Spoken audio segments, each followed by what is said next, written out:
Infrastructure is the most important thing, right? Like if your players can't connect to your game, you lose your players, you lose your revenue, you lose, your brand that you've worked so hard to establish. The term that people use for it sometimes is a backbone. Yeah. And it really is. Like you don't notice it when it's doing its job correctly, but as soon as it's missing, like we're just blobs on the floor. Yeah, right. What's important when you're building out infrastructure for games? Scale, obviously. Speed, so the ability to build something quickly, to adapt quickly. How fast can you get into a match? That could be just a lobby server, and so how much do we build that out? Think about all these pieces within the game that a lot of players don't see, but underneath it, we're supplying that. The funnel, so to speak, from a user registering or downloading and actually getting into the game is very complex. Time is money, so when users aren't in the game and they aren't playing, you're losing money. You're potentially losing users and players. The infrastructure supporting 10 players in a network environment is much different than supporting, say, 50 million monthly users. Infrastructure is really core to that. So if you build a scalable infrastructure that's fault tolerant, it's a lot easier than just kind of hoping it works.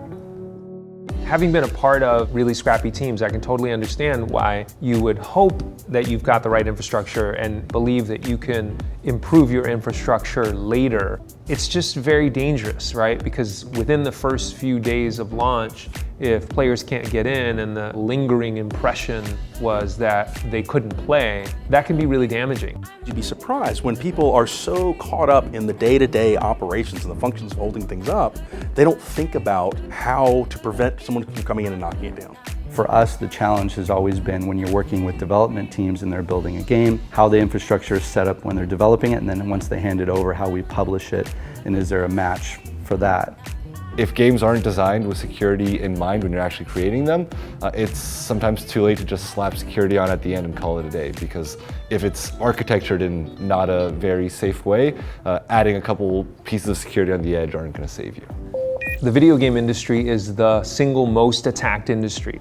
I think there are a lot of reasons. I think that there's a culture overlap, and gaming is so dependent on a stable network and stable servers that it's really easy to disrupt. It's just an easy target. I think game publishers need to have a plan for long-term security. The people you attract into a game are people who like to play with things, and hacking is literally just playing with the system and finding ways in. So the crowd of hackers tends to overlap pretty well with the crowd of gamers you have out there in the world. We think about security a lot. We, in fact, do internal auditing a lot. So we're trying to hack our own systems to see if there's any flaws, because no one wants to be in the news. We're getting to a point where waiting is going to feel really old-fashioned. There's still an opportunity in many businesses, and certainly in gaming, to make the experience better and easier. It's our job within this industry to make it possible for any game to be playable by anyone, anywhere, as soon as they want to play it. Waiting for things to happen is never good. Attention span is measured somewhere around 8 seconds. If you take more than 8 seconds to start something up, you're starting to get into trouble. There's friction. The good thing I noticed about some of these games, like say Mass Effect, the series, it was like a joke at first that you would go into the elevator and you'd wait for a couple minutes just listening to music play, right? And it's like, they thought that was maybe a clever way to help people deal with the pain of loading a new level. But now it can move around your entire ship and never see a loading screen. There are a lot of games out now where you start downloading and it'll load and start playing. Yeah. And so you're playing through that first part of the experience while the rest of the game is actually streaming into the background. Where do you feel infrastructure's headed in terms of the investment, in terms of innovation? I think all positive directions, everything being cloud-based is helping. I know there's a lot of people that are aspiring to be kind of the Netflix of gaming, and I think we'll get there. These generations of players are very much the now generation. They need content immediately.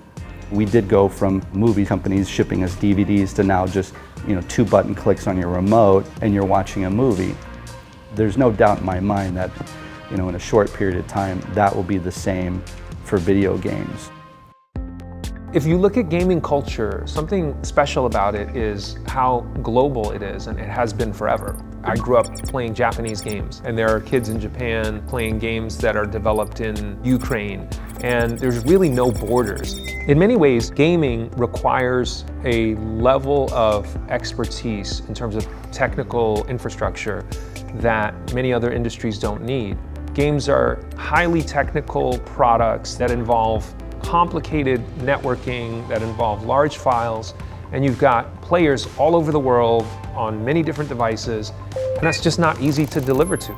You need a partner who can support that level of scale. That's just the practical reality.